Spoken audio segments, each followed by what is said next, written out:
Good evening and welcome to the One Young World Southern African Future Economies Caucus, focused on a topic that is very relevant and very important on our continent and globally as well.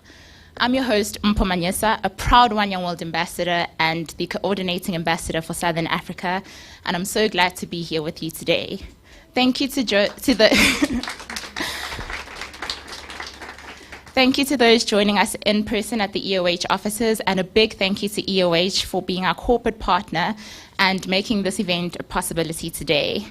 Thank you to those who have joined us online, and please make use of the commenting functionality on our live streaming platform, and do engage on this topic and our lineup of amazing speakers.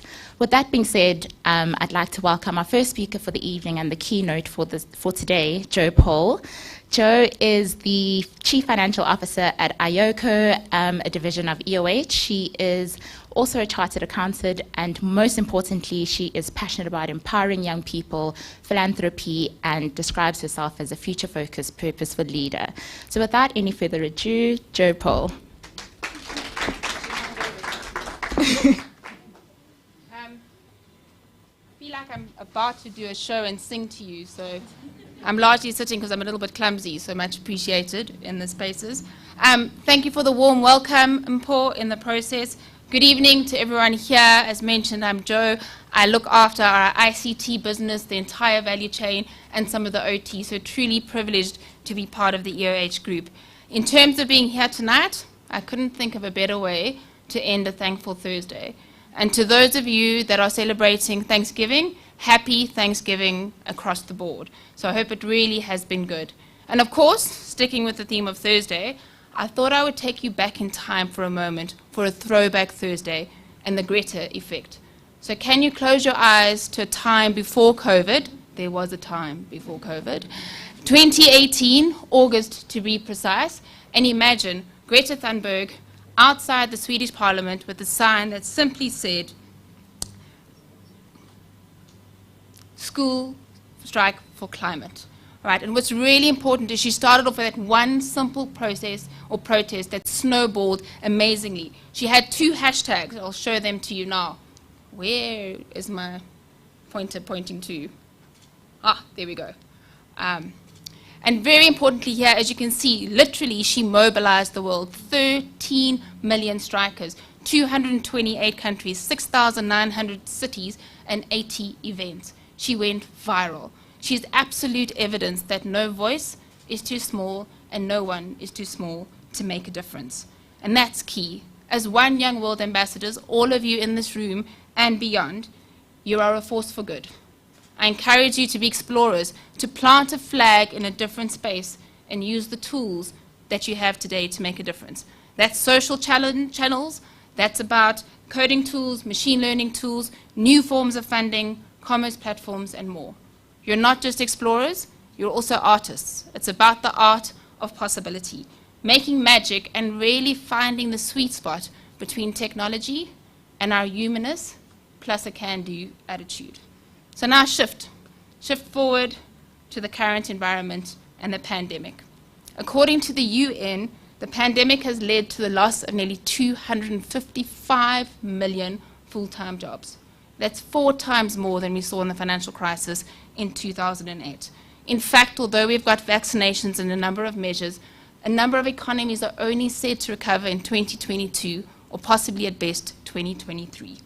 Globally, we estimate that the pandemic will shift the number of male youths that are not employed, not in school, and not in training by nearly 14%. If you look at female youths, that number doubles. It's scary. And in South Africa, if we bring this home, it's properly heartbreaking. In 2021, we were registered with the highest unemployment rate in the world.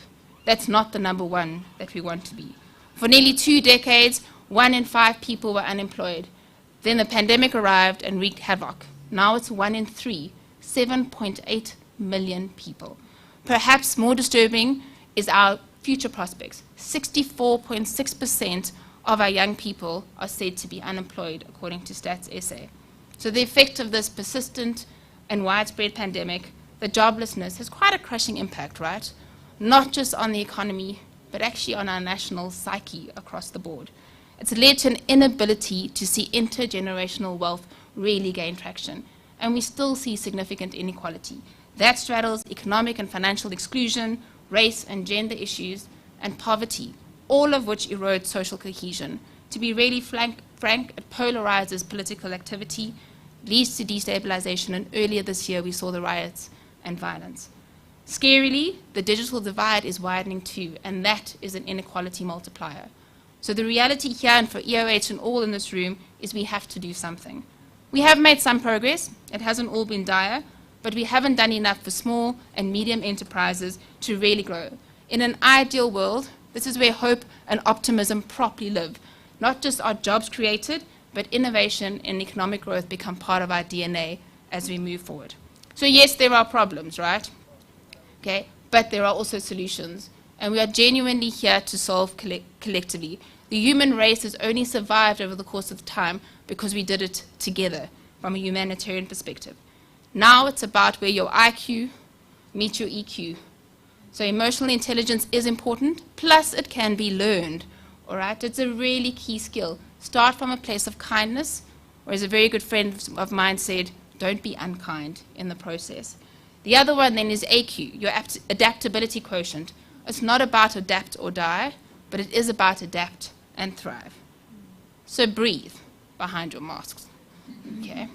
It is a different time now. It's not been an easy journey, but the future is here. It's an empowering future, and the potential for 4IR is real. This is our new hashtag. It's time for 8. The 8th United Nations SDG is about promoting inclusive and sustainable economic growth and employment and decent work for all. It's not an imperative just for us. It actually has the opportunity to be a positive force for the world and for the planet. At EOH, we really believe that democratizing the power of technology will help. We are unrivaled from a technology perspective in terms of how it involves inclusion, how it empowers, how technology connects the previously disconnected, and how it offers an opportunity for the previously marginalized as well. So maybe we should bring it a little bit closer to home, right? The lady here, proudly waving the South African flag, let's call her Tembi. She wakes up in the morning, she looks at her SMS from her grandmother asking for airtime, buys her airtime on her mobile app. She logs in then to her laptop for some digital banking, pays for her son's rugby tour this coming holiday. She then drives to work, and like you, she booked on that Sikona app to make sure there was space when she got there. And then she passes the pharmacy on the way, collects and picks up some goods, has her prescription, and then keeps going. She then arrives at work, logs on to her office network, signs a couple of forms, digitally of course, and then logs on to a few calls with colleagues here and across the board. She receives an update during that from her insurance company to say that her claim has been settled. Key, because it was a bit of a manic Monday and a bumper bashing. It wasn't me in that bucket. Then her tax consultant phones, right? The last tax e-filing had to go in on the 23rd of November, in and submitted, and today, 2 days later, SARS is paying her refund. She then decides she needs to leave, heading out to Cape Town to see her grandmother, but then receives a reminder about compliance training. Understanding what you need to know to do the right thing is key too, so she does that. Then on the flight to Cape Town, she buys some chocolates from the air hostess, and as she lands to celebrate her grandmother's birthday, together with her husband and her children, she sits back, relaxes, and watches TV, drinking a beer, her favorite, of course. So what's the point? The reality is EOH has touched every part of Tembi's journey, plus 100 additional aspects, right? We go from the TV channel to the beer being brewed, to the connectivity requirement, to the claim, to repairing her car. We do all of those pieces in terms of an enablement process. We work with the banks, the major telcos, logistics companies, mining houses, 1,000 other South African and globally known, well-known brands. So South Africa, and as a business here, has unmatched capabilities that operates across the ecosystem. And I think what's more remarkable than just that is that our solutions enable people, and they enable better lives. Technology can do the most incredible things. So we are intimately aware and familiar with what 4IR ushers in terms of the opportunity with the fourth industrial revolution. The COVID-19 pandemic has expedited the need for digital solutions being quite key. It's fundamental to how we connect socially, how we connect economically, and more importantly, will become part of our everyday lives in every way, shape, and form. But that's exciting too, right, in terms of the aspect around learning and how we could leverage this in emerging markets. South Africa, Kenya, India, Brazil, for example, have significant inequality gaps. Imagine if we could, as a corporate structure, innovate, change the total cost of operations, lower price points, but not with less quality service, less security, or less convenience. We touch the lives of people like Tembi every day. We are passionate not only about innovation, but leading the next generation of sustainable tech that adds value to society. It's about making a difference in a vibrant culture that we have. We created solutions that are integral to the pandemic and what comes next. Some examples are when the first lockdown hit, we saw significant loss of jobs, and we saw security or food security really ramp up from an insecurity perspective. So 86% up. That's no mean feat to try and conquer. Our IOCO business, together with experts Backer Buddy, developed a humanitarian relief platform to try and provide food across the board. In less than 2 weeks, we built a cloud-enabled solution that looked at integrated data and 30,000 NGOs as we paired people up. Difference to chew on, right? Or food for thought. So we've developed and implemented solutions that straddle e-business solutions, that straddle e-education in the public sector, and very importantly, we've worked with NPOs. One specifically close to my heart is the Mpula Embroideries, around for 30 years with 150 women that support their family. If you think of a 1 to 10 circle, 1,500 people touched by what they do in terms of how they're fed, how they're clothed, and keeping them in schools from an education perspective. In this neglected peri-urban area, making that sustainable was key. We assembled a team of 3 specialists. It's amazing what you can do. We looked at the problem we were trying to solve and managed to roll out a financial inventory and production control system that will allow them not only to be sustainable, but also to scale. Just imagine that again and again, and the ripple effect of one pebble in that ocean. So we do have the skills. We have what it takes. We have tremendous tenacity, talent, intelligence, and a genuine curiosity we have to leverage in this country and across the continent. In fact, because we have this, our inability to create jobs is actually more painful in the light of that. There are thousands of entrepreneurs, future inventors, leaders, some of you in this room, that have to be given the chance to unlock their full potential. So both South Africa and EOH's ability to create that value depends on what we do next as we seek out these unicorns and give them a place and space to play, learn, and grow. Considering our commitment to 4IR as well and our ambitious pieces, getting over the hurdle from a skills perspective and the realization of this job creation is important.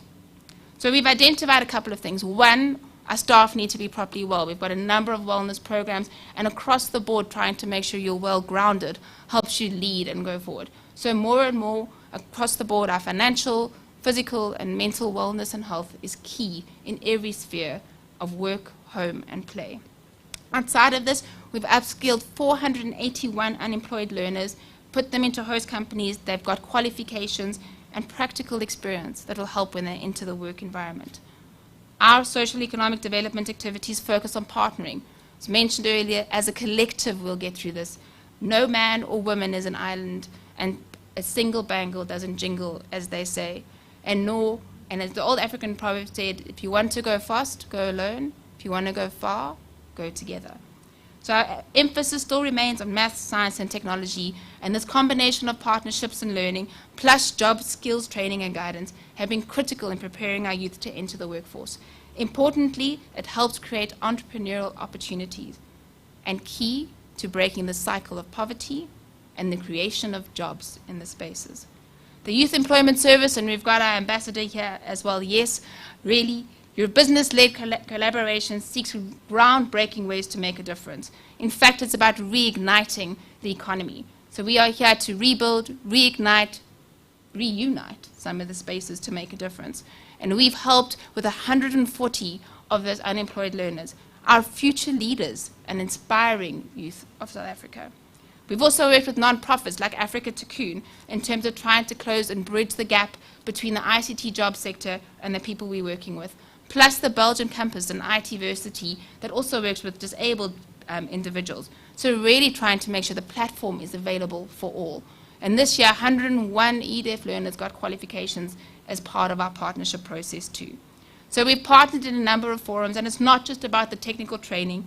Prime Stars and the Step Up 2 program also looks at finding green economy opportunities.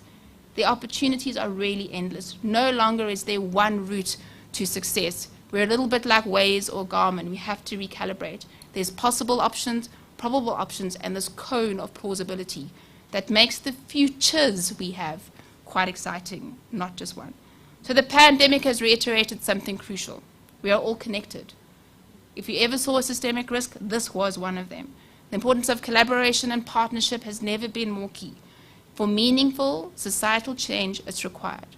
Private sector, public sector, and civil society, we have to unlock the unique resources we bring and have together to make sure we set a scene for learning and future cooperation. I love Alvin Toffler, who actually said, "The illiterate of the 21st century will not be those who cannot read or write, but those who cannot learn, unlearn, or relearn." And in our space, enable learning is key. So the world of work has changed absolutely irrevocably, right? There's a growing call for companies to articulate that what we do has the right reward, is decent, and is meaningful. There's a misperception that it's and or, it's us or machines. The reality is it's not that. Artificial intelligence, process automation, or robotics should help create capacity so that we, as humans, can do what it is we do best and find a more fulfilling space in our roles. So that is thinking creatively, analytically, strategically, genuinely connected, because we are wired for connection. Someone's connecting you. And we are wired for struggle, right? Imagine the reward when you get both of them in the same space. We've also seen in our own world that the GRC and the digital finance platforms have empowered our own team to create a space to find more reward in the work that they do. So that's been quite key. Our focus on wellness, our focus on reskilling, upskilling is important, and we've also introduced groundbreaking policies around domestic violence and abuse. Today, we kick off 16 days of activism. Everything we do counts and lands accordingly. Further to this, our diversity and inclusion pieces recognizes the commitments and the efforts. It's not just about being invited to the party, it's about being asked to dance and being inclusive towards our LGBTQI community. The world is indeed a rainbow nation. So as a consequence, we've also recognized generational diversity. In fact, I live in a home where we have 3 generations. I think it's been quite interesting to try and bridge that gap. A number of my children don't think that all the music that they like are originals, so I need to spend my life introducing them to who sang it first. But although we constantly want to improve what we do, what has been key for us is how we do that, and individuals and a resource group that properly hold up the mirror are our youth solvers. They keep us accountable for doing what is socially correct, what is impactful, and not just for walking the talk or talking the talk, but for actually walking the talk in what we do. So thank you to the youth solvers that are here. So we want to encourage that, constantly learn, the willingness to improve. It's about progress, not perfection.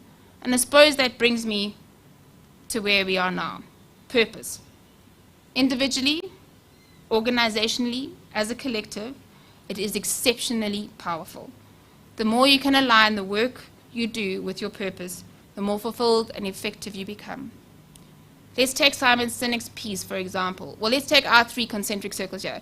EOH's purpose is to solve for 3 things: our clients, our people, and our communities. And it's really important because we are all interlinked. We really are only as successful as each other.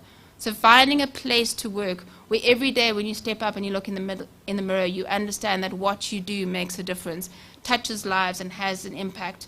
And when you do your SARS e-filing, you realize who's behind that. When the ESCOM app tells you when you need to plan that we're behind some of those pieces, we even make your pain points more pleasurable in terms of purpose. But I love Sinek's piece around this, where life may be finite, but we play an infinite game. The rules change, the people change, curveballs come, The pandemic, some say, is a black swan, others say grey swan, because we can't actually conceptualize that something like this could happen to us. And the reality is your why in what you do is what keeps you going. It allows you to keep playing and iterating. So there are no winners and losers. There are only those that can really, really keep going in the space. So it's important to note that purpose is a critical underpinning principle. It impacts the stakeholders we serve and the buy-in, and purpose-led organizations, purpose-led initiatives, and the people who work with them work for the better of humanity, not for its detriment. We have a philanthropic center at our core when that happens. It binds us, coordinates the work that we do, and it makes every day feel like Thankful Thursday. From previous experience with the One Young World Summit and learning from the young people in this room, and thank you, none of you called me ma'am on the way in. When someone told someone my sons were 21, I could see the shift and I nearly got a ma'am, so thank you. But including our own eco-warriors, we've got Vandana as one of our first One Young World attendees, Taya, Seppo, Makara. You are the epitome of commitment to purpose and that it's not a flash in the pan, right? It's the way an entire generation is shaping its morality, its ethics, its decisions, as we hold each other and the world accountable for doing better. I'd love to take Dr. Adriana Mire's offer up. She does her off-world projects where for 40 days you're going to live. One is in the Namibian desert, one is in Antarctica, to see if we can create everything we need to sustain life. That's power, water, food, energy, communication. Wi-Fi sign came up as well. So that if we did go on that journey to Mars, and she's one of the 6 on Elon Musk's trip to the moon, that we can create a self-sustaining place given where we find ourselves on the planet. That resonates with me, that why and purpose. And this resonance is what brings people together. It motivates us. It causes stakeholders to buy into what we do. And that's where our 3 brains meet: our head, our heart, and our gut. And I love this piece in terms of how Marshall McLuhan sees the world. There are no passengers on Spaceship Earth, right? We are all crew. We have to make sure we can survive. So as South Africa's leading technology company, EOH has to play its role. We're essential. We aligned with the 10 principles of the United Nations Global Compact.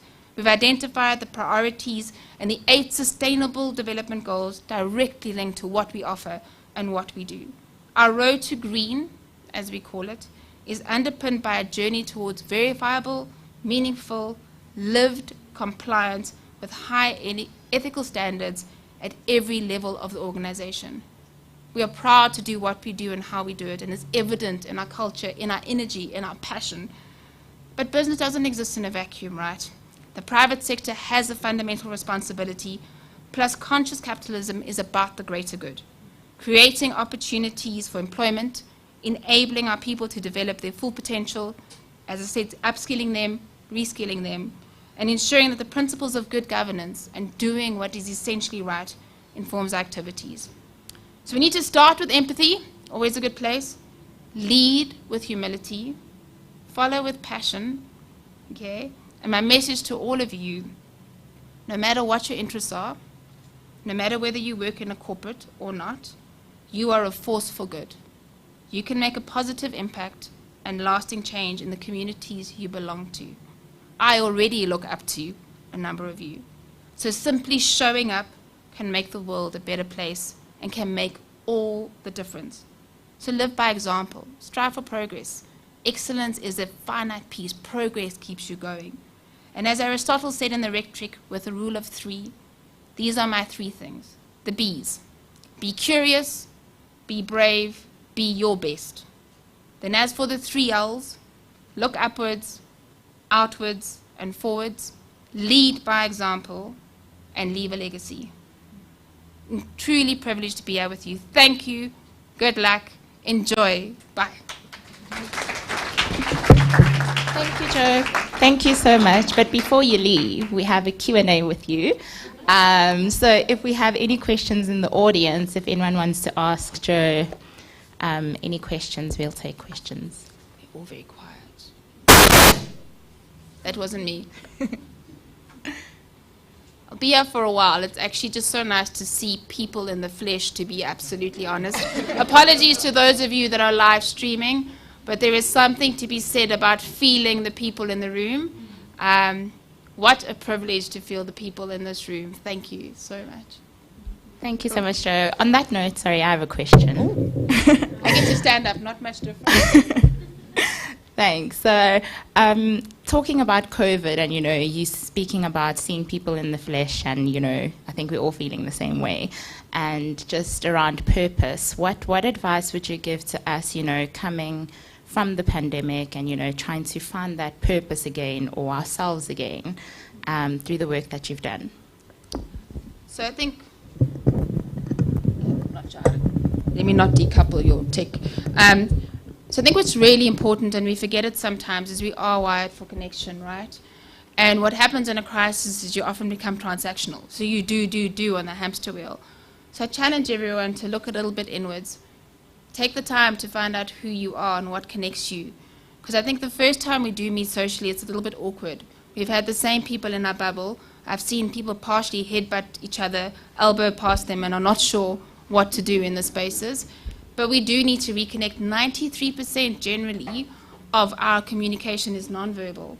So feeling the room is so important. So make the time, I think be brave enough to be out there.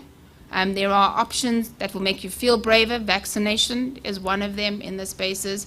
But to truly connect with people, I have one thing I would like you to ask each other.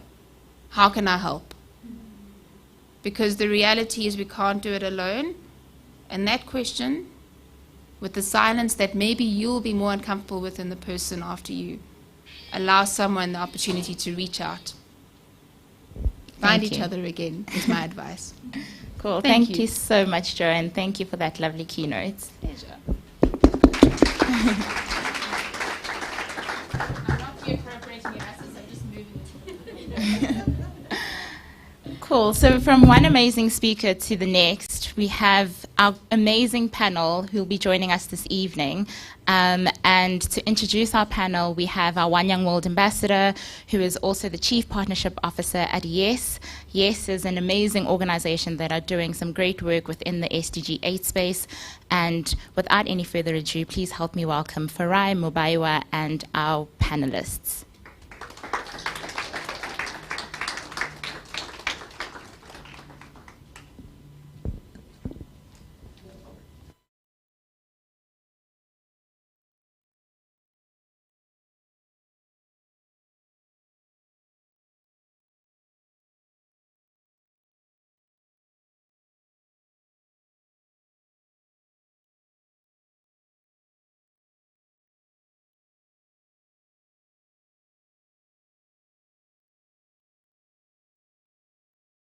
Awesome. A very big welcome, everyone, for coming out this evening. I must say as well, this is my first virtual event in a while.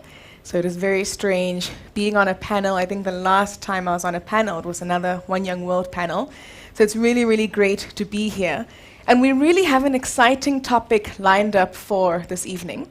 Before we get into the topic, I'm going to just introduce the speakers very briefly and just ask them to say, maybe we can make it fun. One thing about yourself that is interesting. And then we'll get into the topic and context. And I really hope you enjoy this discussion. So next to me, I've got Zengeziwe, who I like to call Zeng, who is the Chief Engagement Officer at Harambee. Can we give her a round of applause? Thank you. Zeng, do you want to say something about yourself? Yeah, something interesting about myself. I'm Zengeziwe, as you said, and I was raised in exile, so I'm a South African, but I was raised all over the world. And by the time I came home in '94, I think I'd lived in 6 countries. Nice, that is awesome. That is a global citizen. Yeah. Next to Zeng, we have got Simonetta, who is the Chief Operations Officer at VAT IT. Can we give her a round of applause? Something interesting? Sure, you're putting me on the spot here. I think maybe just to talk about the theme of globalization and international roots. I'm born in South Africa, but I have Italian roots. So all my grandparents were born in Italy, and I speak Italian and English. Ah, super. I almost said something in Italian, but I realized I knew nothing. So the next person after Simonetta is Amanda, who is the governance network lead at the African Leadership Academy. Can we give her a round of applause? Something interesting, Amanda. Well, we're on a roll here, so I'm going to go with the same theme. I was born in Russia. Wow. And I've lived in a couple of countries, and yeah, I believe I am a global citizen. Nice. We've got such a diverse panel already. And the next and last but definitely not least panelist is Melisha, who is an HR director here at EOH. Can we give her a round of applause as well? Something interesting? So mine would be, I'm the mother of an 11-year-old girl who's an absolute rock star, and everything I do is to build something better for her. Yeah. Beautiful. That is so super. So we really have got a fantastic panel, and I'm really excited for the conversations we'll have. Because I know from my first meeting with Zeng that what was an hour meeting turned into 2.5 hours, I'm going to set a 45-minute timer just to make sure that we can keep on track, because what I sense already from just engaging with the other panelists is that there's so much to unpack, so I'm just going to set it just for those to see as proof. It's running.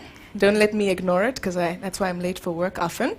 And what we're going to just do now is just discuss the context, right? So we're discussing, future economies and looking specifically at SDG 8. And there's so much we can unpack with SDG 8. I mean, looking at unemployment, decent work, how do we then drive economic growth? And I must say there's so much happening in this space, particularly because if we're looking at the South African context, we are no longer approaching an unemployment crisis. We are in the midst of an unemployment crisis, in the thick of an unemployment crisis. And there's so much happening in terms of what do we do about that crisis. There are meeting after meeting after meetings. There's some presidential engagements and summons to quickly find a solution to this crisis.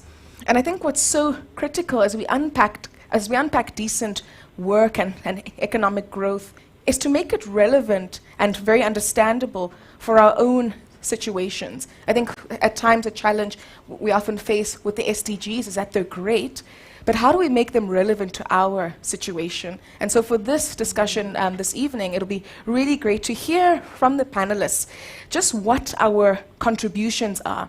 How do we deal with the unemployment crisis? Why do we use certain stats when we're looking at unemployment? What is decent work?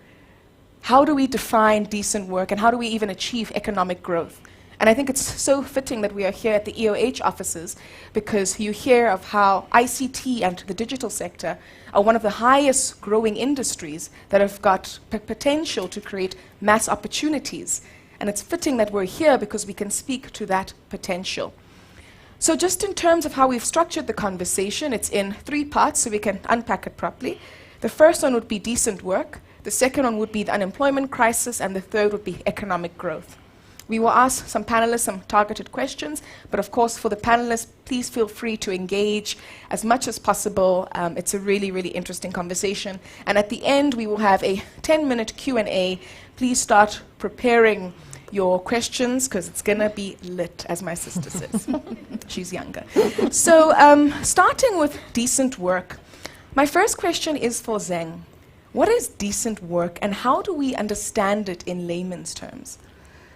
Thanks so much. And I think that's a great scene-setting question, an important one. I mean, according to the International Labor Organization, decent work is defined as productive work for men and women that is under conditions that are free, conditions that are equitable, conditions that are safe and secure, as well as conditions where there is dignity. So that is a great definition, but it's also very open-ended, right? Because, I mean, just straight off the bat, in the times that we're living in right now, the definition says men and women. So we've just locked out, talking of inclusivity, a whole gender issue around different kinds of people. So I think the definition needs to be relooked, and I think that we need to really understand what decent means. And I think when you look at the word equitable, it's really important within that definition, because you're looking at a time now where we are in a crisis, right? So when you look at the different types of the definition, one wants to figure out how do you weigh up which ones are the most important almost, because that definition speaks to a perfect world. So in my view, and what we do at Harambee is look at two main kind of criteria. And one is safety and security. So is that environment safe and secure for people to work? And the other one is fairness from an income perspective. So what is the income that people get? Is it fair? Is it decent? And is that income, we in South Africa have 20 rands an hour. So again, that opens up, but the government has defined that as a fair income. So it's what we go off of. So I think when you're looking at the definition of decent work, there are lots of different criteria that you have to look at.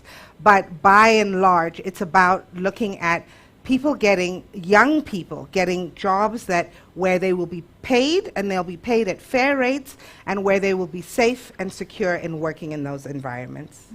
Thanks, Zeng. And I think you've raised something so important, because the concept of decent work is so complex. And one of the debates that's happening at the moment is, can we achieve decent work and jobs at scale? I mean, very often when we think of the minimum wage of 3,760 Rand per month, there have been some macroeconomic level debates that want to reduce the minimum wage so you can employ more people. But will that then be decent work? And that brings me on to the next question for Amanda, which is, can we balance decent work and jobs at scale? Thank you for that question, Fry. I think, first of all, we want to be very careful about how we even frame that, right? So when we say, can we balance, it almost feels like an either or. And I believe what we should be saying is, how do we ensure that we provide decent work as we are providing jobs at scale or creating jobs at scale. So I think that's the first thing. There's a very long and complicated answer to that, but I will stick to the short answer looking at your time frame. Yes, we can. I think that what we need to do is make sure that we are creating and implementing policies and legislation that protects people and the labor force as we are expanding. I think the second thing is we need to be thinking around where we're benchmarking. There are markets that are a bit ahead when it comes to, scaling up and making sure that decent work is maintained. So how are we benchmarking as a country to make sure that we're learning where we can from best practices? The third thing will be around how are we incentivizing employers, particularly in industries where we feel like there's a potential to scale up and create a lot of jobs. How are we making sure that we are creating financial incentives that allow for employers to really think around how that is done in a dignified manner? And then we form partnerships in the ecosystem, right? How are we creating allyship and making sure that we have checks and balances across the way, along the way? So that would be the way we do it. Thanks, Amanda. And I think how you have analyzed it is so key. And you mentioned something so critical about how it's important to have regulatory framework in place when we're able to benchmark these opportunities for there to be decent work. And I think that just ties in well with the last question on the decent work part of the section. And please, for any of the other panelists that want to come through, please do. But the last question is for Melisha and Simonetta as a start. And it's a bit long-winded, so just hear me out. We're getting somewhere. Work environments have been under immense critique lately as not being inclusive regarding gender, race, sexuality, mental health. Does this critique highlight a non-decent workplace? And if one finds themselves in such a non-decent workplace, how do we engage? How do we go about that workplace. So maybe, Melisha, do you want to start us off? Sure. So I think I joined EOH 6 weeks before COVID hit. So I haven't met 90% of the people we work with. But one of the strategies we put in place was that an inclusive world is an enabled world. And the principle around fair pay between genders, things like fully paid maternity leave as an example, those are the small things people actually take for granted. And what we've been doing in terms of our diversity journey is hosting roundtables. So we introduced the principle of social cohesion to our people, and then we had very targeted roundtables in relation to psychological safety. Psychological safety is a big thing. Unless people feel that, they're not going to come out and say how they truly feel. I wrote an email, and I'll never forget, after I hit send, I thought, should I really have done that? But it was to the entire business. It was in April last year, and I said, I'm worried. I'm worried about my family, I'm worried about our EOH family, and I'm worried about our country. And it was the core message there was that it's okay to not be okay. And I think when you create a platform for people, one, to share their ideas in a non-threatening environment, one, where you drive the principle of be aware of your unconscious bias because it does affect your decision making, it does affect your teamwork. All of those things are building blocks that create a decent work environment. The mental health issue has always been seen from a gender bias perspective. So mental health is when a woman is sad and she cries. That's not true. So you have to create the education platform for people to understand that when I feel this, this is what it's all about. It's actually a chemical imbalance. Every second week we have a Wellness Wednesday where we invite people to come and talk to and it's voluntary, right? It's not forced. And when you don't force things, you'll be amazed at how much magic happens. But I think in a time of COVID, we've managed to put in place a lot of platforms. But understand their interdependencies across different things. Understand you have to allow your people to feel psychologically safe. And looking around a room, you must always be aware of who is not represented. And I think that's important because I'm looking around the room now. I'm looking at our panel as well. Whose voice is not here right now? And I think when you get into positions where you have access to resources, have access to decision makers, you have a responsibility to make that change and ensure decent work takes place. One of the key things that came out of COVID is we assumed people working from home was safe. And it's not true, right? Because we think, home, I'll be working. It's not true. And having to take the time to understand those differences across your various segments is equally important as any initiative you put in place. Sure. Manisha, that's a powerful response. And for anyone looking for a job shift, let me know and I'll hook you up with Manisha, because I must say the initiatives here at EOH sound so fantastic in terms of how do we foster an environment that is safe and that does represent decent work. So Manetta? Well, I think you covered a lot. Sorry. Took a few of my notes there, but it's okay. I just wanted to expand on your concept of psychological safety, because I think, in the definition of decent work, we mention the concept of safety. And I think sometimes that can be mistaken for, physical safety, safety against, chemicals or whatever. But psychological safety for me, being in a leadership position with a hugely, a big environment of different employee role types, I think the inclusivity aspect is important because that is when people feel psychologically safe. If it is a one-dimensional, one-profile team, one-profile department, one-profile organization, and you don't fit into that profile, I can't imagine that you would feel safe to, express your opinion, have your ideas, take chances, make mistakes, because, you would kind of feel like you were sidelined, and you tend to not feel part of the club. And I think in terms of what you can do, and again, it is just touching on what you've already mentioned, I think it depends. Like if you're in a position of leadership, a position of power per se in the organization, I think it is your responsibility to be the voice, as we've said. I remember being very frustrated in my early sort of journey in the role, feeling like I was hitting my head against the wall with every initiative that I wanted to take on and every issue that I was being faced with, and I was getting really frustrated and almost ready to throw in the towel. And someone who I was sort of coaching me through it at the time said to me, you can throw in the towel. Absolutely, you can. It's much easier. But the alternative is you can pave the way for all those that come after you. If you're feeling the frustrations now, if you can overcome those now, you can really make an impact for the people that are going to come after you. And I've never, ever forgotten that. And it gave me a renewed sense of energy. And I was on a one track to making an impact as far as I could within the power that I had. And if you're an employee, I think find someone who potentially aligns with you, find someone who is willing to listen, because if you can find someone in a position of leadership or position of power who's willing to almost sponsor you and encourage your ideas, then you can also make an impact even if you're not particularly in a conventional position of power. So those are my thoughts.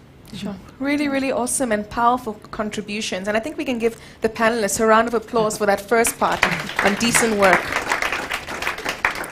And for those who are watching, I think what's just so critical to understand, and what I've definitely learned about decent work, is that it's so complex, but it also doesn't have to be. And I really love how Amanda said, it's not an either or. It's not, if you want decent work, you can't have jobs at scale.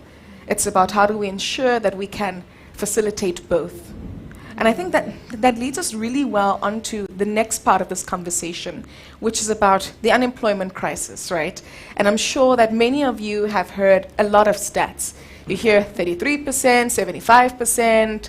I think the other day someone said 59%. You hear 9.1 million young people are NEET.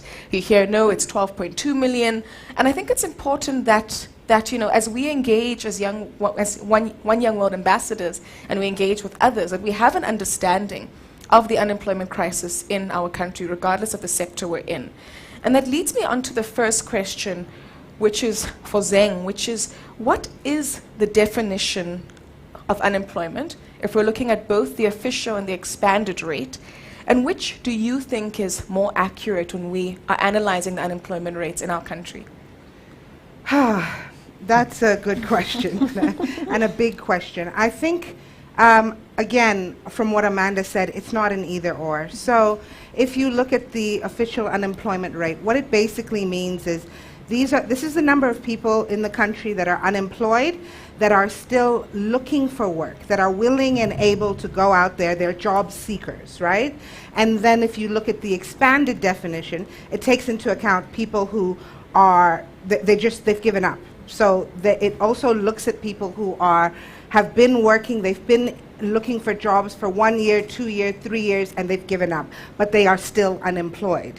So I think what's critical here is that both of them give a lot of important insights into the unemployment crisis, and I don't think we need to choose one over the other. In the crisis that we're in right now, both figures are equally dramatic, and the point is that we are in this crisis and we need to deal with it. I think at Harambee what we do is look at needs, so adding another layer into that, and that's looking at people who are not in education, in employment, or in training, because we're looking at a situation, and again, there's lots of stats that get bandied about, but of the 1 million people that enter the labor market in a year, by the end of that year, 2/3 of them are not in employment, they're not in education, and they're not in training. And that's very scary, because you're also looking at, one assumes that if you're in training, the next step would be that you would get a job or you would get employment. So it really shows just how stark the crisis is right now. And I think if you look, and we were talking about diversity on this panel, which is a panel of all women, if you look at the employment rates, you need to also go deeper and subdivide. What is the impact on women specifically? What is the impact on young people specifically? So I think all of the figures and come together to give us a fuller picture, and all of them are important. And where we are right now, all of them are saying the same thing. It's rough out there, and it's time for us to really, really do something about it. Sure. And I think that clarity is so key, because I think so often we see the stats, we see official, we see expanded, we're unsure which one means what, and I think how Zeng has explained it will really help us in fostering our understanding and seeing how we really engage. And I think, Zeng, just picking up on what you said about that, all the stats show us that it's rough out there, and it's, I think what's worrying is that the stats are showing us that the unemployment rate for young people is so scary, you know, that it's that we're in the thick of a crisis. Yet at the same time on the African continent, we've got the youngest population in the world. And those two stats just are not speaking to one another.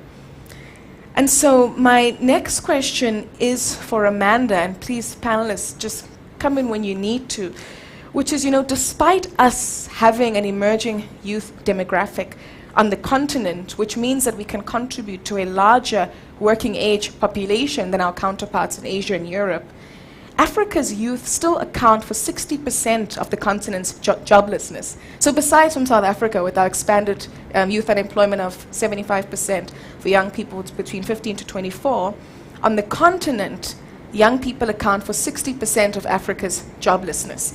And yet we have over 230 million young people between 15 to 24. And so, for Amanda, why is the youth unemployment rate in Africa so high? I'm giving you a thesis question, I know. Why is the youth unemployment rate in Africa so high? And does this mean that our youth boom is an economic burden? Okay. Well, let me answer the last one. No, it's not a burden. I think that it is an opportunity. We have real gold on the continent, I believe. But to answer the first question, you know, I would say, so I come from a family where both of my parents were either the only ones or one of two siblings that were able to go to college. So, you know, their other siblings weren't able to go to college, meaning that a lot of my relatives are either in informal sector, or a lot of them are still job hunting. So I've experienced what it looks like to be in a family where it's really tough. And some of the things are, firstly, it is really hard and costly to look for a job on the continent. It is extremely expensive, you know, just thinking about, particularly in the formal, I mean, I could easily talk about the informal or formal sector, but if I was to look for a job as a young person today, more companies are advertising online. So firstly, I need data. I need the internet, I need to be able to know how to use it, I need to know how to go on LinkedIn, all sorts of platforms to access the jobs that are available. Once that comes through and I get an interview, I mean, now I need to think about, do I need to buy a shirt? Do I need to look presentable? Do I need to get transport to go to where I need to? I mean, COVID now has things, interviews going online, but the idea here is that it's extremely costly, first of all, to look for a job on the continent. So we need to start thinking about how we make it less costly, how we make it more accessible. And that goes to my second point around accessibility.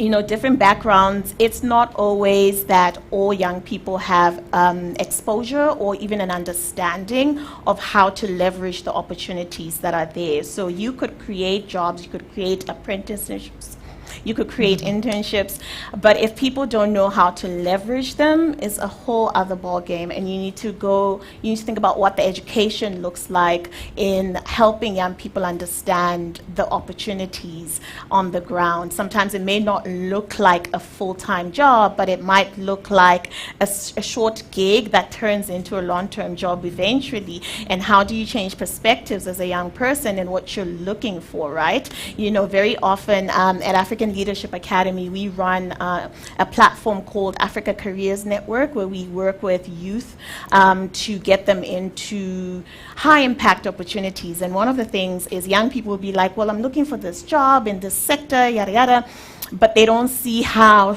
you know, short-term internships could still be equally great for eventually getting a long-term permanent job. So it's the educating part that's also important. I think that social and economic and political factors come into play. So instability on the continent, I would even say in South Africa, could be another reason why we have an unemployment rate that keeps going high. I think when you look at even the riots that we had this year, right, that instability alone had factors that contributed to even more jobs being lost, particularly for young people. So we need to think about how that level of insecurity plays a factor in the employment or unemployment rate in the country. And then the last thing is there's just not enough jobs in the markets yet. And I think as we're thinking about making this analogy of we're trying to make the pie accessible, but we're also trying to make more pies, right? So I think it's important to also realize that there's just not enough supply of jobs, and I think there are many things to look at, and that's where entrepreneurship also comes into play, and how we create new jobs of the future as well. So that would be some of the reasons. Sure. Thanks, Amanda. That's really, really, important, where you could look at what are the challenges and the barriers to finding employment.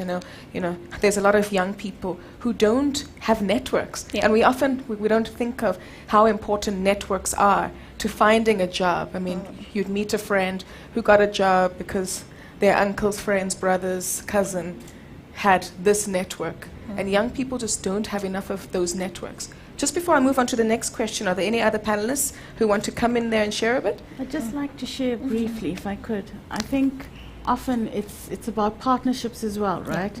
Because how do we take what you've just said? And we had a partnership, and it goes to this very thing. Do the youngsters know how to present themselves at an interview? Do they know what a CV needs to look like? Do you know that your social media is monitored? Do they have the clothes to wear? So we created something called Gear Up, which is an employee volunteerism program. We collected work clothes. So if you need access to work clothes for an interview, it's available to you. But we ran this, and I'll never forget, I opened it saying, you're your ancestors' wildest dreams, right? But we need to address the social and structural exclusion that exists. And you don't have to be a big corporate. You don't have to have backing of 1,000 people. It just takes a single person with an idea, because the average South African wants to make our country work. The drive for social good and social cohesion is in every one of us. So we draft CVs for kids, we do mock interviews with kids, and the change in their confidence when they now are able to have that experience behind them, and then logging their CVs on a database. But where I think we need to do more work as corporates is to replicate that. So instead of 1,000 databases, have a single database. And that's how you access the skills. I just wanted to share that briefly.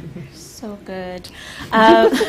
Sorry, I'm also kind of taking notes right now, but I just wanted to add on to say, on the flip side, from the employer side as well, I think, experience is another thing that employers could maybe look at. For the longest time, we have seen, these 15 years of experience needed for you to come and do this job for 5,000 Rand.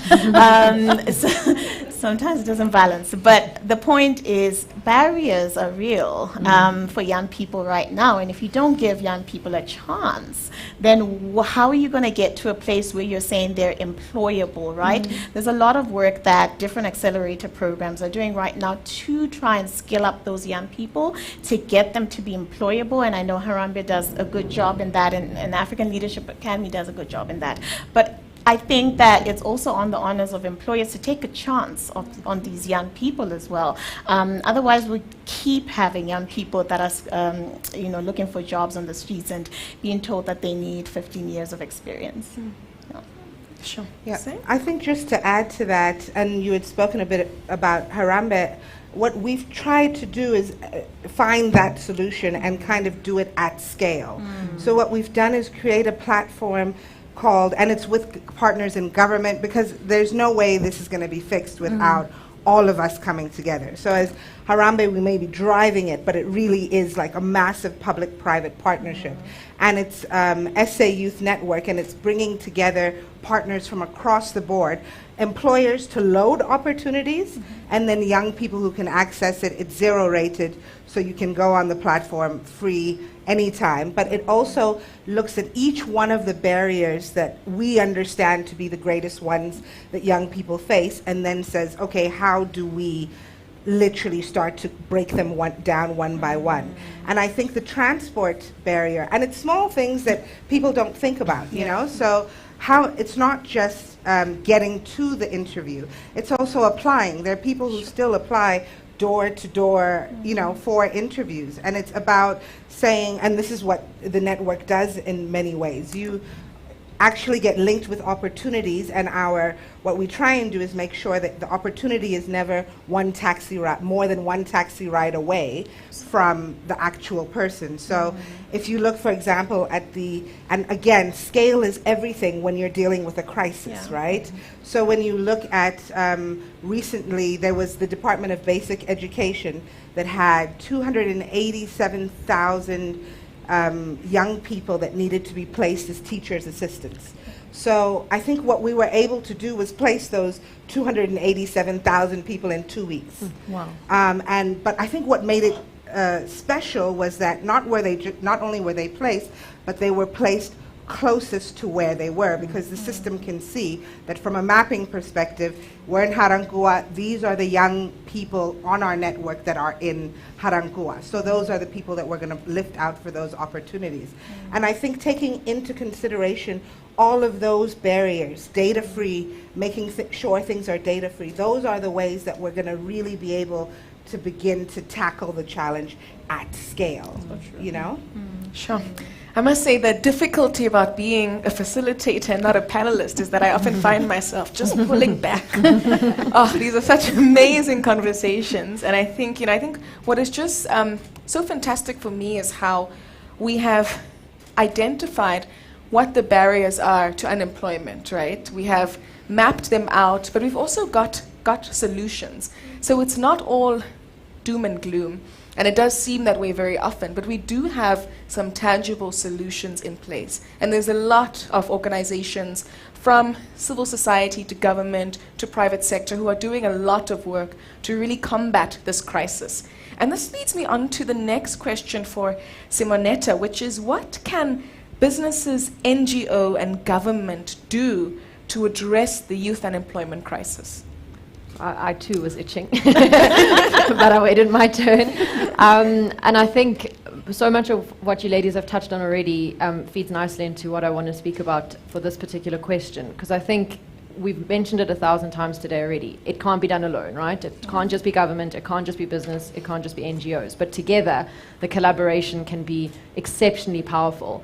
And just speaking from experience, and just a little bit of intention, and it really was when the One Young World journey sort of sparked off for me. When I went to the send-off event, when I was fortunate enough to go to One Young World in 2019, and I was sitting there listening to panelists and people sort of speaking, and it was an NGO that was speaking, particularly on what they do for education, but the fact that they're educating all these young people, but they've got no work. They can't place them, the area in which they're in, it's out near Hazyview, there's not a lot of employment there, they cannot find them jobs. And I was sitting in a situation where I was looking to sort of restructure my operation a bit, and some executives were talking about, offshoring and all of this, and I just couldn't bear the thought, given our unemployment crisis. And I thought to myself, we've got the technology. If we can get the connectivity, I could bring the work, to the people, and maybe that's something that we could do that could, bring these three factors together. So there we had an NGO. I mean, the NGO is very much supported from a lot of government initiatives, and then as a business, we had an intention. And when I say we, it was not we, it was me, and I didn't know how I was going to get this right, because I'm coming from an environment with, truthfully, didn't really think about these things. But it came from having a conversation. It came from, having the vision and the idea, and just getting one person to say, actually, let's do it, And from there, it got to a bigger point, and go out and have a look and see if you can find, a suitable site. And that's where we found the NGO. And that's where, we thought, well, let's take people that are coming out of that academy that now have the skills. Those are typically the people that I would be employing anyway, but I'm uprooting them. They have to come to Joburg. They can't anyways work close to the office. At this stage, it was pre-COVID. People are commuting 2 hours to the office, 2 hours back. We could bring the work to the people. They can live close to where they work. All of a sudden, you've cut out transport. You've cut out, presenteeism where people are coming and they're there, but they're actually completely absent because they've, traveled for so long and they now need to go home and still, look after their child or their grandmother or whoever it is that they're living with. And it was just a wild idea to start, and we now have, a full-fledged department that is actually not even running in parallel. It is our one department of 30 employees there. And these are people that I was part of the interview process. They could not find a job. They'd been looking for 4 or 5 years. And I just think if business can see the opportunity that they have, we in this 4IR, technology is everything. If government can bring the connectivity to these areas, we can all of a sudden marry the two. If we can work with the NGOs that are passionate about educating, people or children or scholars and giving them the skill set, let's bring these all together and let's make an impact in areas where traditionally those are not high, employment areas. So I think there's a lot to be done. Definitely a round of applause is really deserved there. And I think, you highlight something so important, which is that for business, it's no longer business as usual. Your net profit after tax is no longer the most important thing to your board of directors. It has to be what impact are you having within the community from a CSI perspective, from an ESG perspective, from your sustainable development goals. What is the impact you are having within the community? And I think what's been so encouraging in this youth unemployment landscape is that there is a lot more collaboration happening.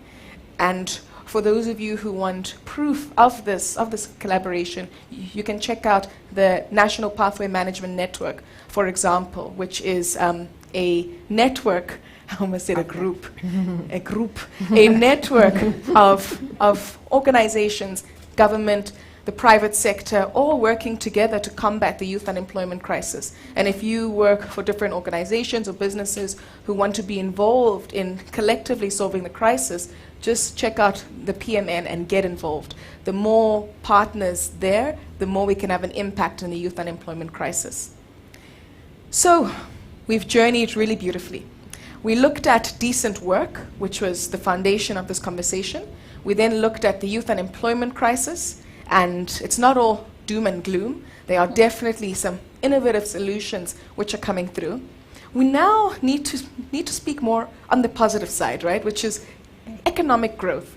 It may not seem realistic in the current times that we are seeing now economically, but I do think there is a silver lining, and I think many of our panelists will be able to speak to that.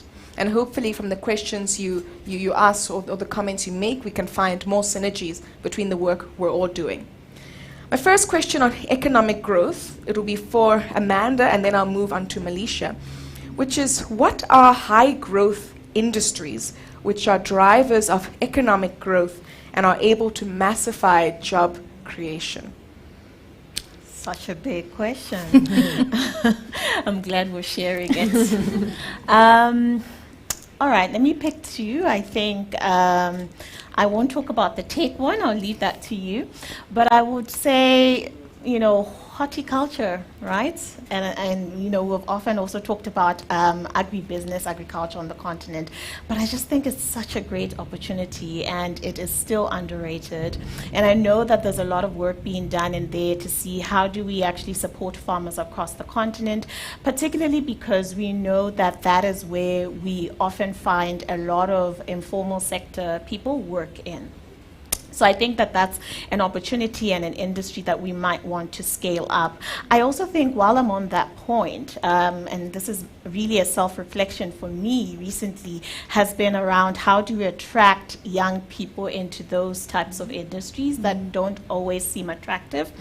I come from a family where, we have a little farm, not a big one, but a little one. And I've often thought to myself, my parents are farmers, and I've often thought to myself, that's not for me. I'll work in this corporate, I'll work in this structure. How are we changing the narrative for young people like me around what it looks like to still take my skills, my skilled, masters and all of that into the farm and actually contribute in that industry? And I think that's a gap that we have. And then I think another one would be around tourism. That's an opportunity that we have on the continent, particularly South Africa. I mean, It's a beautiful, diverse country, and I think that the country is already doing a lot, but there's still a great opportunity in that industry as well, and to really think about how we bring everyone in. The great thing is, as I was reading the stats, it does look like a lot of low-skilled people are able to actually access working in this space, but how are we making sure that even in those job opportunities that the work is decent, right? Bringing that into the conversation. So I do think there's opportunity in agriculture, agribusiness, and as well as tourism. Yeah. Am I allowed to talk about agriculture? Yes, please do. So in one of my previous roles, we worked in the agricultural space. And just to close off on what you were saying, food security is on every country's list of priorities. Africa has 60% of the world's arable land, right? And if you look at, to me, where the opportunities is the scaling, but more importantly for communities, it's the beneficiation. So if you're going to have a crop of sunflowers, how do we take those sunflowers and make local sunflower oil, as an example? And one of the things we did was to explore that, but also to take it a step further to the next one, out of agriculture, is the technical trades. At one point, we were having to bring technicians into our country because we were not scaling up in terms of providing education for mechanics, as an example, for welders, as an example. And to me, there's a huge opportunity in there for youngsters. But once again, it's the attractiveness, right? Who wants to wear overalls? Who wants to wear a hard hat? But I think if it is positioned correctly around sense of self, broader than just wearing a corporate suit, because it's the relatability as well that is a game changer, I think agriculture and technical trades is important. But in my current role, in the ICT space, I think there's an opportunity, and that's what we're trying to trial run now, is through your pillars of socio-economic development. How do you link that to your future talent pipeline so you bring the people into the organization? And that's about transitioning, because we have frameworks in place, right? We've got charters in place, we've got all of these things in place. And I think once you transition away from a ticking the box, we've spent the 1% to, I've spent this 1% at IT Varsity as an example. These graduates will be coming out in 3 years. They now go, you look at your turnover rate, how do we bring them into our environments? I think that's important. So the interdependence, which drives sustainability. We spent 2 days in Hazy View, Monday and Tuesday, the youth solvers and I. We were learning robotics. We were learning coding. And I think once again, it talks to infrastructure, which is an exclusionary thing right now. How do we get that in place that kids don't need to relocate in order to be able to code? You don't need to be sitting in a physical office to code. So I think that's the opportunities we have. But thinking longer term and also understanding the different interdependencies on all of these things we all need to comply on, but yet can unlock amazing value for businesses. Sure. Adding on interdependent. Oh, sorry. No, go ahead. I was just going to say one industry that we often don't realize has massive scale for jobs is the creative industry as well. You know, and somebody was explaining it to me last week in a really good way. They were saying, you know, consider somebody like a Burna Boy. And he said to me, you know, for a Burna Boy to get to where he needs to be, there is a long line of people that are connected to his work whose jobs are created by him just existing. So often when we think about creative industry, we think about the artist, the art, or whatever, but we don't think about what comes that's connected in that ecosystem to the jobs that are created, right? So he was explaining to me when he comes to perform, there are people who are in logistics who need to bring up the stage, who need to make sure that, you know, the lighting works. There are people who are making sure that the setup is good, there's food on the premise, there's ticketing that's happening. By the time this person is doing what their art is, there's a whole range of jobs that have been created, right? There are people who are marketing it, or his music, and even explaining to me how, I mean, I'm not technical, but like just the downloads that come from his music actually benefit a country and not just him. So just explaining to me, you know, in ways that I could understand that actually creative industries has a massive potential potential to hire a lot of people, and that's just in music. Consider, you know, the other forms of arts, and particularly for us on the continent, I think that we have natural talent in many things, and I think that that's an opportunity where we can even bring people from the rural spaces who have different forms of arts that they specialize in that might be indigenous, and that comes with its own opportunities as well. So I think just thinking about how things are interconnected, that's an industry that I'm learning now has potential. Sure, that's super. Zen? And I think just to touch on, again, bringing it back to gender, because I Yeah. think it's so important. What we learned during COVID was that there are certain industries that women find it harder to bounce back from. Yeah. And there's certain industries where men succeed because they're in them. So I think construction and plumbing are very important ones, Yeah. because what we saw was that women tend to be in the ECD sectors, Yeah. and the sectors that were the first to shut down in a lockdown. The first sectors to bounce back, like construction, which we're seeing all around us now, don't have women in them. Yeah. So I think it's important that when we're looking at industries that we want to amplify, we also look at those industries and what the gender profile of them is, and how we encourage young women to have projects like we have right now, where how do we get young women into plumbing? It's a very, very good industry, and it's an industry that is relatively safe, because those are the things that we need to look at, you know, when we're talking about gender and working environment. So plumbing is a safe environment. Plumbing is an environment where you get paid a lot of money. If you've got a call out, you're going to get a lot of money for it, you know? So how do we also look at industries that will look at the role that women play and give safe and decent work environments for them at scale? So I just think looking at gender when we look at different sectors is critical. Thanks, Zeng. And I think, so what we've learned from the panelists is that there are a number of high-growth industry. The creative economy, I also learned that 2 weeks ago. I did not realize the amount of jobs that are available within the creative economy. I just thought of your Burna Boys, your Beyoncés, which is the end Influencers were not a product. thing 10 years ago. Absolutely. Influencers are a full-time job today. So think about how, even today as we're speaking about jobs, there are jobs that will be there in 10 years that are not here today. And I think in the entertainment and creative industries, that's an industry where we're going to see many changes happening that have an opportunity to create jobs for many people. And the scale and the potential is there, you know. So we've got the creative economy, we've got your tourism industry. There are so many opportunities within tourism, especially ecotourism. We've heard your artisanal skills, welding, plumbing, all of those are such critical skills which we definitely have to reignite for young people. And especially I think the comments about, you know, ICT and digital, those are high growth industries, and agriculture. Oh, we have to get more young people into agriculture. Funny story before we go on to the last two questions for panelists and then to the floor. A few years ago, the African Union did a campaign to try and encourage young people to get into agriculture. I don't know who the marketing officer there was, but I was not convinced. They had models, very like chiseled models, like in overalls, farming. And also, I've never seen a farmer look like that. I've never. I'm not inspired. This is false advertising. And of course, the campaign flopped because young people were like, but who don't relate to that? And I think, you know, teaching young people, like what you said, Melisha, about education, there are so many aspects of the agricultural value chain that we don't realize. And how do we incentivize young people with these opportunities?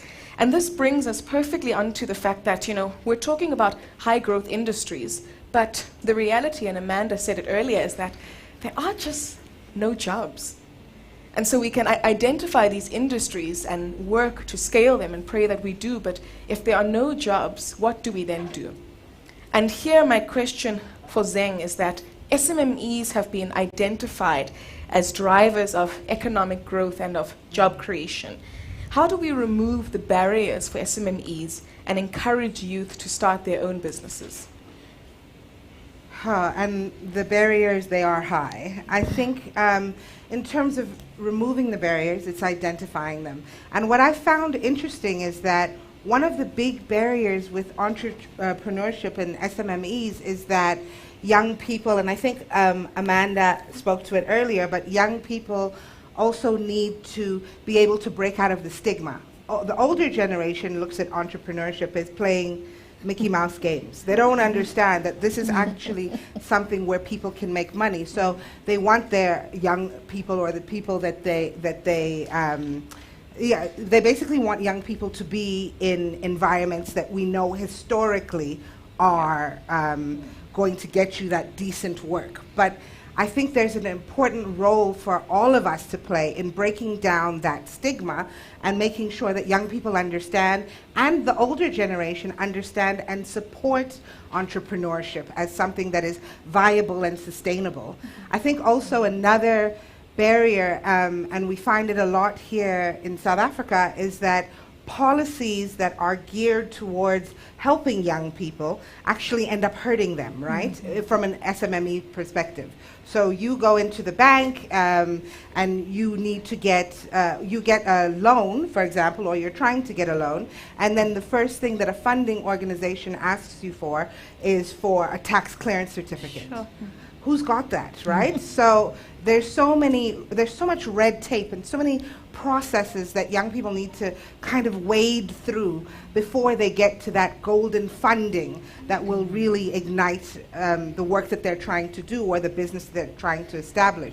And I think there's also another key thing, which is making young people understand that, and we think of it as the hustle economy, right? But young people are hustlers, and that's said in an extremely positive way. Young people are already entrepreneurs. They're already young women and men who are doing hair. How do we take the girl who is doing hair after school and give her the tools and the understanding to make that into a business, into something that is sustainable? So almost getting that understanding across that there's so many young people right now that are already entrepreneurs. What we need to do is figure out the ways in which to support them and remove the red tape that prevents them from accessing the funding and all of the opportunities that they really need to thrive. Thanks, Zeng. And I think, that word which Harambee uses, the hustle economy, is so key, because you're absolutely right that I think even in this room, there are so many people here who have a viable hustle. Yeah. And how do we ensure that we're supporting you in that hustle and removing the red tape? And I think just to wrap up this conversation, before we go to questions or comments from the audience, I have a final question for Simonetta.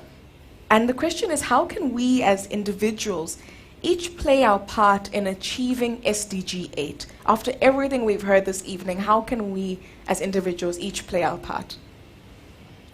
I think, you have to look at what role do you play in society or in life. If you are an individual who is not yet gainfully employed, maybe, or maybe you're still looking for a job or whatever, but you can still you can still do something. You can be conscious about who you speak to, listen to the conversations that are being had around you, because that helps create a network, which is what we discussed earlier. Network is everything. If you are in an employment, either as the employee who perhaps can find a voice by finding that that sponsor in the organization who can help you advance a thought that they may not have had, because you've come in as a young person full of energy, and you maybe want to create some form of an opportunity or some form of a platform for people to be able to feel part of an environment. Or if you are in a leadership position, I feel like it's essential that you take that leadership position very seriously, to mentor people, to guide people, to create opportunities for them, and to almost I actually said it, my goal has always been to make myself redundant. And that's what I want to do, and what I have actually successfully done. Subsequently, I'm in a startup now and within the same group. But the biggest joy that it gave me was that created opportunity for everyone to come after me, because people coming up then meant there was opportunity for people coming in, And I think don't underestimate the power of mentorship. Don't underestimate the power of investing in the people that you have access to, because you might spark an idea. You might cause them to actually leave. Maybe they do decide that this isn't their purpose, but they go and find their purpose is actually to start a business, or it is to start in another environment. You can create opportunity without even actually trying very hard, but your experience, your knowledge and your position can really create a platform for people without you even realizing. And lastly, if you are someone who has the hustle, it's not for all of us. Not all of us have it, but if you do have it, go for it. business is going to be the key to solving this issue, I think. At the end of the day, no matter what we've spoken about, you create a business, you employ people, we are creating big solutions. And I think if you've got that in you, do everything you can, literally everything you can to get that business off the ground. You may fail 5 times, but if on the 6th attempt you don't, and you get to employ 5, 10, 50 people, I mean, you've made an enormous impact in the world. Such powerful contributions from each of our panelists. Can we give them a round of applause? So we are now on to the question time. And just to recap for everyone, we covered decent work, we looked at the unemployment crisis, and then we moved on to economic growth. So we're going to take 3 rounds of questions in the beginning. So just 3 people to ask their questions or any comments to share. I mean, there's so much that you've learned from the panelists, but also so much that panelists can learn from you as well. Please make sure that if you're asking a question and it's specific, direct it to the panelists at hand. And if we don't have enough time for engagement afterwards, I'm sure the panelists will be around for a bit, or you can just hassle them on LinkedIn as well, which is also an effective tool. So first 3 questions or comments. I see one at the back. I knew it would be so exciting. Okay, so we can do the lady at the back, and then the lady in the red, and then for gender equality, the gentleman. Is it fine? Good evening, everyone. I'd like to firstly commend the panelists, guys. I know this must be a very tough job for you guys to have. Specifically because I've noticed that this stems from a place of experience. Also personally, it might touch differently for everyone. But I wanted to ask Zen something. I know a lot about Haram because I've been in circles of looking for work just after matric around that. But one thing I've noticed with the COVID and everything else and the unemployment rate is that there's a huge gap. And I'd like to know how you balance it, and I'll explain. So there's people, there's youth. So we're looking to make sure that youth is employed, they have opportunities. But there's also people who have been in jobs, but lost their jobs during COVID, and they're like in the mid-ages, maybe preferably 36, going upwards. What do we do, and how do we balance the gap to make sure that those who are sole providers and those who are upcoming providers stay in tune in terms of being employed? Super. Your name is, sorry? Oh, sorry, Mamani. Sorry? Mamani. Mamani. Okay, super. So we're going to just take 2 more questions, and then the panelists will then answer them. So the lady in the red. Okay. Hi, everyone. Once again, just want to echo what you said. Thank you so much for all your thoughts and your insights. My question is actually going to be directed at Malaysia, and I hope I've pronounced your name right. So South Africa seems to have a growing, vibrant tech scene. Quite a lot of people trying to do a lot of amazing things in terms of startups. EOH, you guys have quite an amazing, technological platform and so forth. What are the thoughts within the group about actually actively partnering and collaborating with startups to actually, push them forward? And even if it's not like, anything like an official partnership, but actually bringing in those startups to enable them to leverage off of, your technological stack and so forth, which is something that, IBM does in some ways. And it's also, as I just asked the question, it's just also going to make a comment about, what can we do to actually help SMMEs do better. I think in South Africa, a lot of people and a lot of corporates that are in a position of influence really just aren't willing to risk their social capital. And I think that is something that if we can begin to adopt, which in the States and in Europe is done quite easily. I mean, that's why we had that lady at Theranos, Elizabeth, the lady, I don't want to say cray-cray because, but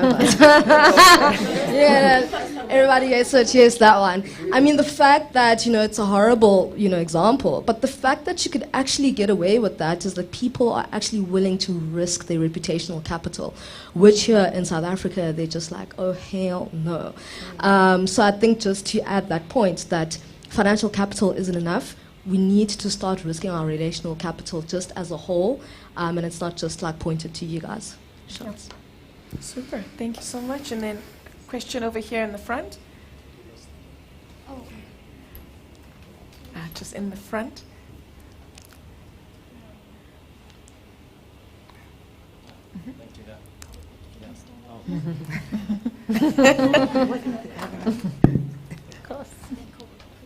Oh, okay, sure.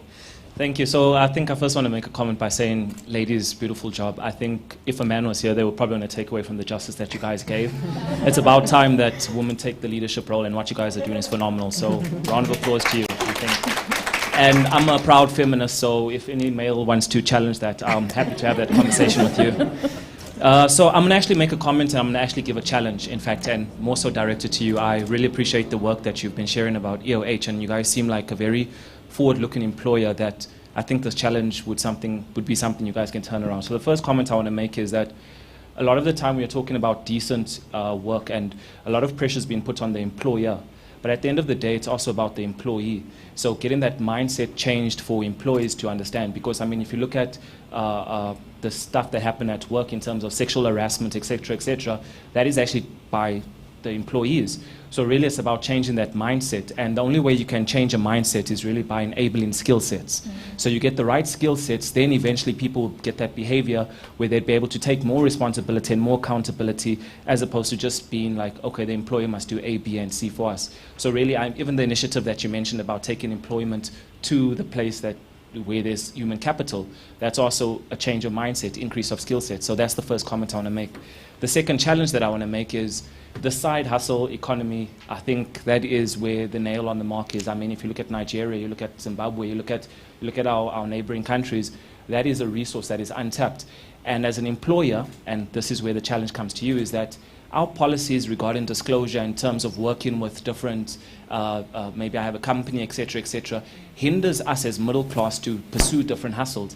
And if you look at the example that you gave about the music industry, it's the middle class that has the space, at least, that can generate more income. So I myself as a lawyer, yes, I got my 9 to 5, but if I decide, okay, I'm going to start up a candle store, whatever the case is, right? But now I need to declare that interest. If I have policy that objects that or hinders me from that, that is the red tape that we need to overcome. So I think as a first solution, and I really encourage everyone in the room to take this back home to their entities and say, how do we look at those policies? Because if one person that has an income can be given more freedom to try and generate more income, surely that should be a start. And that's something that we can do.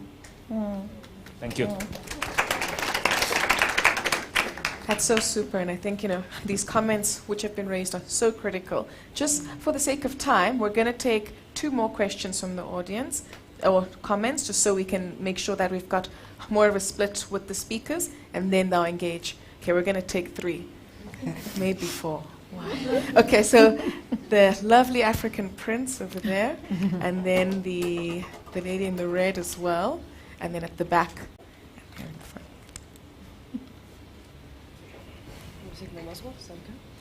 Evening, thank you for the session.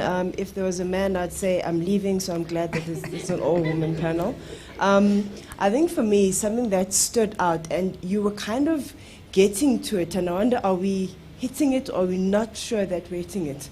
If anything, COVID has actually shown us that the thing that we need the most to actually survive as a country is the informal sector. That's just the reality. The folks that don't have the big fancy jobs, the folks that can't work at home, right? It's the reality. We here are very blessed. We can work from home. The truth is the country stands on those that can't work from home. The folks that have to farm, so we want people to farm, you need to go out and farm. We want to go and have food. We have to go out and actually have food. So we were touching on that and not really actually pushing how important that is. That informal sector actually forms a part, touching on Amanda was saying, is part of a ecosystem. Burna Boy is part of an ecosystem. Yes, he's there. He won't exist if he won't have this ecosystem that actually holds him up, right? And the ecosystem, as what my brother had said there, is in the informal economy to some point. It's someone's side hustle. Unfortunately, someone really wanting this side hustle to be the main thing. Is the challenge that we need to solve for actually youth unemployment, or is the challenge that we need to solve for rethinking the concept of work, number one, in the same strength and energy that we are rethinking education, Amanda again, we should be rethinking the concept of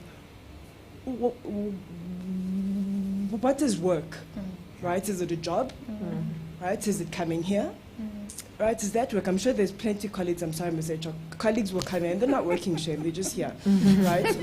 What is work, and what is the work that's going to take you forward? You as a person, and you as a you as a country. I think the challenge to us, both to us as people and to big corporate and to accelerators, is the skills development component that we touched on quite well. But how does that feed into the ecosystem? So don't try help someone find a job. Try help someone find a place in the ecosystem itself. Thank you very much. And then in the red, just next to the lady there. Thank you, sure. Cool, thank you. Thank you so much for your feedback. I really enjoyed how this speech was structured and all of that, but I think there's a very important link between the first idea we had, which was that decent work, and that unemployment idea as well. So I think in South Africa we have this mentality of a job is a job. At least I have a job, I can't complain. Do you think there is a way we can break that mindset? It links to the idea we have from the gentleman in the front and here. How do we change the idea of work and demand more as employers, and can we change that mindset? Thank you. There's a hand right at the back there. Can I speak? Sorry, thank you for all the questions, and I see we're running out of time. Can take one last question and maybe answer two and take it offline. Okay, perfect. Because So we do have to move along with the agenda. Thank you. That's perfect. We'll just go to the gentleman at the back. His arm is now not working because of how long it's been up. And then we can just hear from the panelists, and then we'll wrap it up. Okay, no problem. All right, thank you to the panelists. So I'm going to add to the growing rack of questions. My first one was around the demographic dividend as an advantage, but with the growing automation of jobs, how can we mitigate that risk? My second question was around what Amanda talked about, how dynamic the job market is today. Many jobs are now obsolete, but there are also many new ones. How do we equip not only young people, but all workers of all ages to kind of adapt and recreate new skills? Yep. Cheers. Super. Let's give the audience a round of applause for your really important questions. It's always the last question that is a thesis one that requires deep engagement. So what we'll do now is, for the panelists, just think of the questions which were asked, and I'll give you each 30 seconds to answer one of the questions, and then wrap up with a concluding statement. I'm going to actually time. Wow. Sure, no pressure. Okay, so we'll start with Melisha, who was avoiding eye contact with me. And then we'll make our way over to Zeng. And of course, for everyone, there's so much time to engage afterwards, so please do maximize those opportunities. So I do apologize, I can't remember your name. So as a business, we can't say our purpose is to solve unless we're open to partnerships, right? From a skills perspective, we're aware of what our core competencies are. And should there be opportunities, we are open for business, given the time restrictions on you. What you are referring to is one of the biggest challenges we have as a business, okay?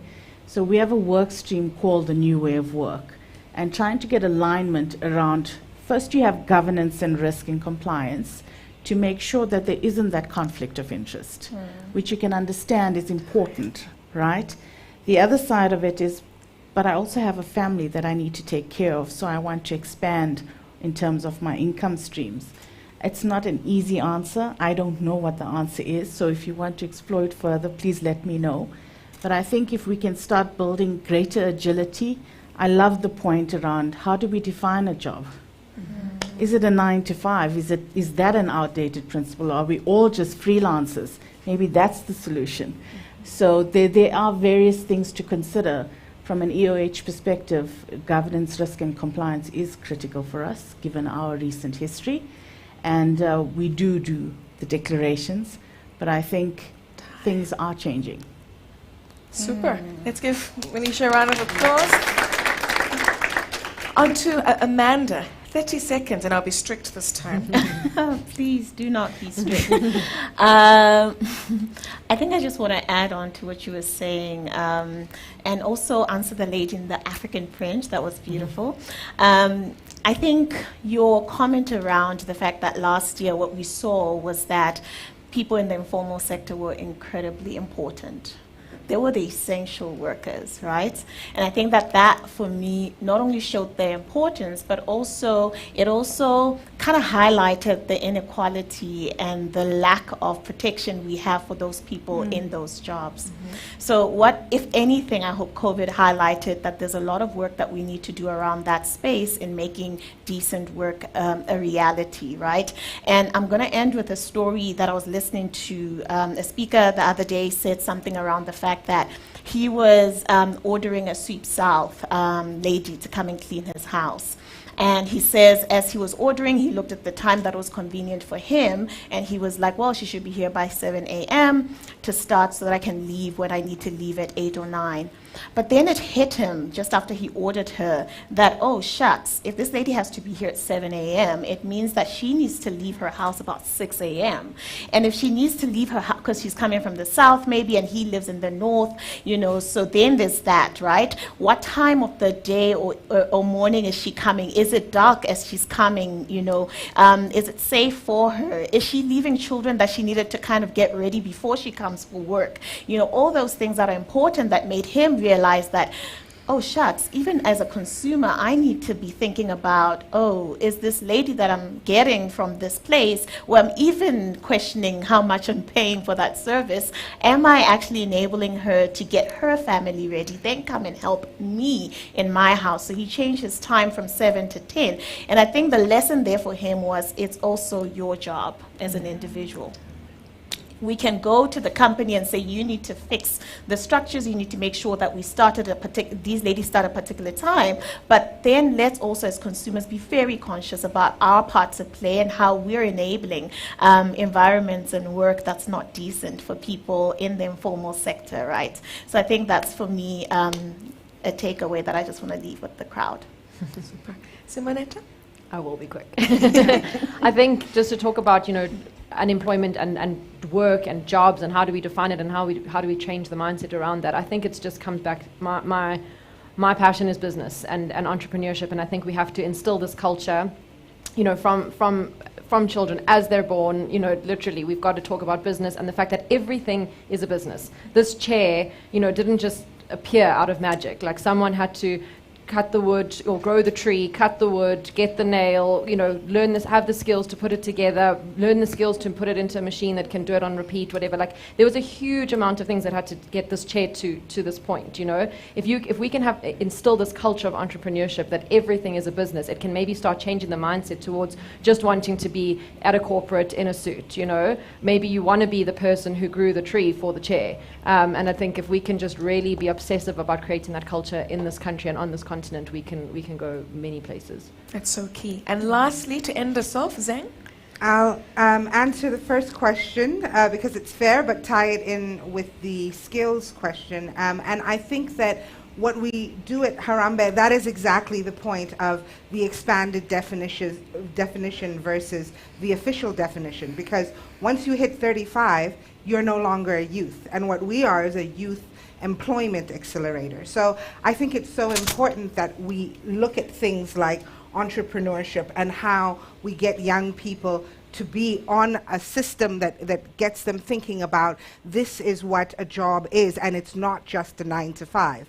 Because once we are within a certain bracket, then those people who were previously, let's say, on the SA Youth Network with Harambee are now people who are 37 and they're disengaged, and they're within that grouping of people who have given up. And I think, just to finish off, the statistician, I can never say this word, the statistician general said in, I think it was 2019, but he had said that 40% of South African youth will never work. Sure. So if you think about it, those youth hit 35 and continue not working. So I think it's important to just consider that when you look at the expanded rate, that is why it's important, because we have to catch people and get them into work before they stop trying. Sure. Let's give one big last round of applause to our panelists. And thank you all for all of the really important questions that you asked. You can see that SDG 8 is a mammoth of a target for us to be able to unpack in a short amount of time. And the hope is that we've been able to just learn so much from one another. If you'd like to link with any of the panelists or myself, please do. I think everyone is doing incredible work, and we'd also love to hear about the incredible work you're doing. I know a lot of our ambassadors are actively involved, and the more we can collaborate through partnerships, the more we can actually combat the crisis we face globally. So thanks so much to everyone, and I'll hand over to Mpho.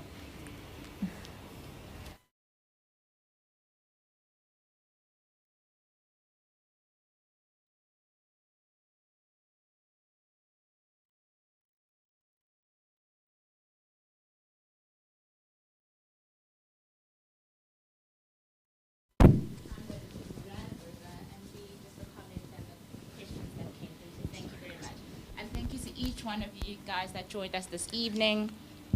Thank you to each one of you guys that joined us this evening. It's really appreciated, and this topic is very relevant and very important, as we've seen. And on that note, I'm going to close the event for those online. But for those who are here, we have another impactful end to our evening, so please do stay. We have Rise Against Hunger, where we'll be packing meals for underprivileged communities, and we're planning to pack 10,000 meals. So from one impactful conversation, can we please go downstairs to really end off the note on a very impactful note? So if you guys please can stay. I know we've run over time, but it would be really appreciated, and thank you so much.